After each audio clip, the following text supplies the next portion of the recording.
नमस्कार दोस्तों, स्वागत है आपका आज के मुख्य समाचार में, जिसमें सबसे पहली बड़ी खबर में जिक्र बिहार के विधानसभा चुनाव का, जहां पर मतदान से पहले खराब हो गए हैं कई ईवीएम। जी हां दोस्तों, कई बूथों पर से ईवीएम के खराब होने की खबरें आ रही हैं और कोई और नहीं, खुद केंद्रीय मंत्री गिरिराज सिंह जब वोट डालने पहुंचे तो उनके सामने ईवीएम खराब निकला। जी हाँ दोस्तों, जिस प्रकार से शक जताया जा रहा था लगातार आरजेडी द्वारा और महागठबंधन के तमाम बड़े नेताओं द्वारा कि ईवीएम से चुनाव ना कराए जाएं, बैलेट पेपर का इस्तेमाल किया जाए, लेकिन अब आज जब मतदान है, पहले चरण के मतदान में ईवीएम में खराबी पाई गई है। दोस्तों, हर एक खबर की गहराई में आपको ले जाएंगे, लेकिन उससे पहले अगर आपको भी ऐसा लगता है कि बिहार का विधानसभा चुनाव बैलेट पेपर पर होना चाहिए था ताकि जनता की राय स्पष्ट तौर पर देश को पता चले, तो आप अभी इस वीडियो को लाइक कीजिए और इस लाल बटन को दबा के इस चैनल को फ्री में सब्सक्राइब करके घंटी बजाइए। जी हाँ दोस्तों, बेहद बड़ी खबर निकल के आ रही है। विपक्ष द्वारा तमाम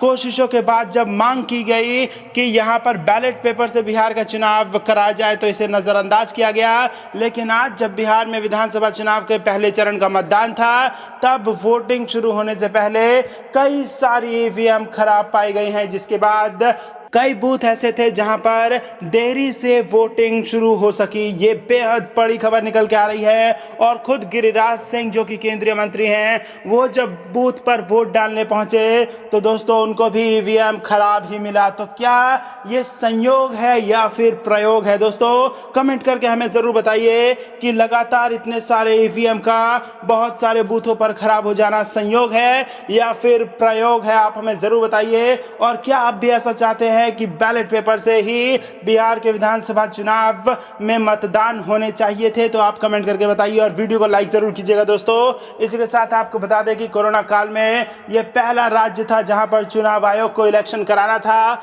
विपक्ष बार बार इस बात को दोहरा रहा था कि इलेक्शन अभी ना कराया जाए, लेकिन उसके बावजूद भी चुनाव आयोग ने ठाना कि बिहार में इलेक्शन कराया जाएगा। और अब चुनाव आयोग की तैयारियों पर भी सवाल उठ सकते हैं, क्योंकि दोस्तों आपको बता दें, ईवीएम जो कि आपका और हमारा मत को कैद करेगा, हमारे वोट को कैद करके हमारे लिए सरकार चुनेगा, वो कई जगहों पर ईवीएम में खराबी पाई गई है। दोस्तों, ये बेहद बड़ी खबर है, इस पर आप हमें अपनी राय जरूर बताइए। रुक करते हैं अगली बड़ी खबर की तरफ। बिहार चुनाव मतदान शुरू होने से पहले तेजस्वी ने किया ट्वीट, की वोट देने की अपील। जी हां दोस्तों, बिहार विधानसभा चुनाव में पहले चरण के लिए मतदान शुरू हो गया है। पहले चरण की वोटिंग में कई सियासी दिग्गजों की किस्मत दांव पर है। वहीं चुनाव शुरू होने से पहले तेजस्वी यादव ने ट्वीट कर लोगों को वोट देने की अपील की है। उन्होंने ट्वीट कर कहा, आज प्रथम चरण के मतदान के दिन बिहार वासियों के बेहतर भविष्य, शिक्षा, स्वास्थ्य, नौकरी, विकास और नए दौर में नए बिहार के निर्माण के लिए आप मताधिकार का प्रयोग अवश्य करें और महागठबंधन के साथ बदलाव के सहभागी बने। आपको बता दें कि बिहार में पहले चरण में 1066 प्रत्याशियों की किस्मत का फैसला होना है। पहले चरण में 2,14,00,000 से अधिक मतदाता अपने मताधिकार का प्रयोग करेंगे। इस चरण के लिए 31,371 मतदान केंद्र बनाए गए हैं। बिहार राज्य अपर मुख्य निर्वाचन अधिकारी संजय सिंह ने कहा कि सभी मतदान केंद्रों पर पारा मिलिट्री फोर्स की तैनाती की जाएगी। वहीं पहले चरण में आरजेडी के 42, जेडीयू के 35, बीजेपी के 29, कांग्रेस के 21, भाकपा माले के 8, हिंदुस्तानी आवाम मोर्चा के 6 और विकासशील इंसान पार्टी के 1 प्रत्याशी चुनावी मैदान में हैं। इसके अलावा एलजेपी के भी 42 प्रत्याशियों का फैसला इस चरण के मतदान में तय होना है। इस चुनावी दंगल में एनडीए और महागठबंधन में सीधी टक्कर है। एनडीए में बीजेपी, जेडीयू, हिंदुस्तानी आवाम मोर्चा, विकासशील इंसान पार्टी शामिल है, जबकि महागठबंधन में आरजेडी, कांग्रेस और वाम दलों का संगठन शामिल है। वहीं केंद्र में एनडीए की सहयोगी लोक जनशक्ति पार्टी बिहार में अलग होकर चुनाव मैदान में है। रुख करते हैं अगली खबर की तरफ। पटना, 2 घंटे तक पुलिस हिरासत में रही बिहार की सीएम कैंडिडेट पुष्पम प्रिया चौधरी। जाने क्या है पूरा मामला। जी हां दोस्तों, सीएम कैंडिडेट और प्लूरल्स पार्टी की प्रमुख पुष्पम प्रिया चौधरी को पटना पुलिस ने हिरासत में ले लिया। मंगलवार की देर शाम पटना पुलिस ने पुष्पम को इनकम टैक्स चौराहे पर उस समय हिरासत में लिया जब वह अपने समर्थकों के साथ राज्यपाल से मिलने जा रही थी। पटना पुलिस का कहना है कि उन्हें प्रतिबंधित इलाके में जाने की अनुमति नहीं थी। उसके बावजूद वह बिना किसी अधिकारी को बताए और नियमों के विरुद्ध जा रही थी। इसी दौरान इनकम टैक्स चौराहे पर कोतवाली एसएचओ के साथ पुष्पम प्रिया चौधरी की जमकर नोकझोंक भी हुई। दरअसल पुष्पम प्रिया चौधरी की पार्टी के वैशाली से उम्मीदवार की जमकर पिटाई हुई है। आरोप है कि पुलिस प्रशासन पूरे मामले में कोई कार्रवाई नहीं कर रहा है। इन्हीं बातों को लेकर पुष्पम अपनी पार्टी के कुछ नेताओं के साथ राज्यपाल से मिलना चाह रही थी। वह राज्यपाल से अनुरोध करना चाह रही थी कि बिहार में राष्ट्रपति शासन लगाकर चुनाव कराया जाए। पुलिस के मुताबिक चुनाव की वजह से यह इलाका प्रतिबंधित जोन में है। ऐसे में बिना इजाजत के प्रतिबंधित इलाके में किसी का प्रवेश वर्जित है। पुष्पम प्रिया ने इसका उल्लंघन किया, इसीलिए पुलिस ने तत्काल उनको हिरासत में ले लिया। करते हैं अगली खबर की तरफ। अब बात नीतीश को बिहार से गायब कर देगी भाजपा, सुरजेवाला। जी हां दोस्तों, बिहार विधानसभा चुनाव से जुड़े भाजपा के विज्ञापनों एवं पोस्टरों में मुख्यमंत्री नीतीश कुमार की तस्वीर नहीं होने को लेकर कांग्रेस के वरिष्ठ नेता रणदीप सुरजेवाला ने मंगलवार को दावा किया कि भाजपा ने नीतीश को अभी पोस्टर से गायब किया है, लेकिन 10 नवंबर को बिहार से ही गायब कर देगी। उन्होंने यह आरोप भी लगाया कि नीतीश कुमार के खिलाफ लोजपा प्रमुख चिराग पासवान की बयानबाजी के पीछे भाजपा है। बिहार से संबंधित कांग्रेस की चुनाव प्रबंधन समिति के प्रमुख सुरजेवाला ने पीटीआई भाषा से बातचीत में दावा किया, 7 नवंबर को मतदान खत्म होने के बाद भाजपा जेडीयू को कूड़ेदान में डाल देगी। ये लोग नीतीश बाबू को दूध में से मक्खी की तरह निकालकर फेंक देंगे। इसीलिए लोक जनशक्ति पार्टी को जेडीयू की सारी सीटों पर खड़ा किया है और भाजपा के 50 उम्मीदवार लोजपा के चुनाव चिन्ह पर जेडीयू के खिलाफ लड़ रहे हैं। नीतीश कुमार की तस्वीरें भाजपा के पोस्टरों में नहीं होने का हवाला देते हुए कांग्रेस महासचिव ने कहा, नीतीश कुमार अभी पोस्टर से गायब हुए हैं, लेकिन भाजपा 10 नवंबर को उन्हें बिहार से गायब कर देगी। यही भाजपाई षड्यंत्र है। सुरजेवाला ने दावा किया, बिहार चुनाव में भाजपा 3 गठबंधन में चुनाव लड़ रही है। एक गठबंधन जेडीयू के साथ है जो दिख रहा है, दूसरा गठबंधन लोजपा के साथ है और तीसरा गठबंधन असदुद्दीन ओवैसी के साथ है। उन्होंने कहा कि राजद, कांग्रेस और वाम दलों का गठबंधन वैचारिक रूप से मजबूत है और ऐसे में जनता इसे एकमात्र विकल्प के तौर पर देख रही है। गौरतलब है कि बिहार विधानसभा चुनाव में राजद और वाम दलों के साथ तालमेल करके मैदान में उतरी कांग्रेस 70 सीटों पर चुनाव लड़ रही है। राजद 144 और वाम दल 29 सीटों पर चुनाव लड़ रहे हैं। विधानसभा की 243 सीटों के लिए 3 चरणों में 28 अक्टूबर, 3 नवंबर और 7 नवंबर को मतदान होगा और मतगणना 10 नवंबर को होगी।